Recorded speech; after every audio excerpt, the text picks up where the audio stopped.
সময় এবং নদীর স্রোত কারোর জন্য বসে থাকে না, সে তার আপন গতিতে চলতে থাকে। দুদিন যাবৎ অনেক ব্যস্ত, তাই পেজে কোনো ভিডিও আপলোড করতে পারছি না। আসসালামু আলাইকুম এভরিওয়ান, কেমন আছেন সবাই? এই তো সকালবেলার নাস্তা বানানো থেকে শুরু করছি। মেয়েদের জন্য আর নিজের জন্য নাস্তা বানিয়ে নিচ্ছি।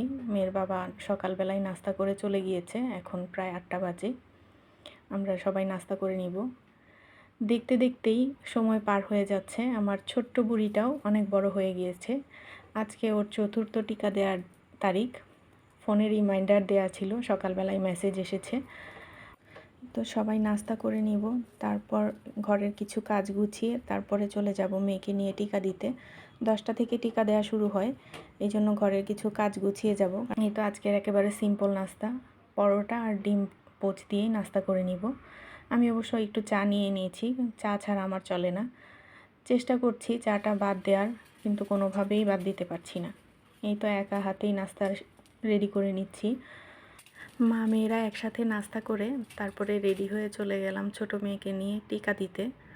আমি একাই ওকে নিয়ে গিয়েছিলাম, আর বাহিরে এত বেশি গরম ছিল, খুবই খারাপ অবস্থা। এই যে টিকা দেওয়া শেষ, সে কান্নাকাটি করে ঘুমিয়ে পড়েছে। তাকে নিয়ে আবার বাসায় চলে আসছি। বাসায় এসে ওকে শুইয়ে দিয়েছি।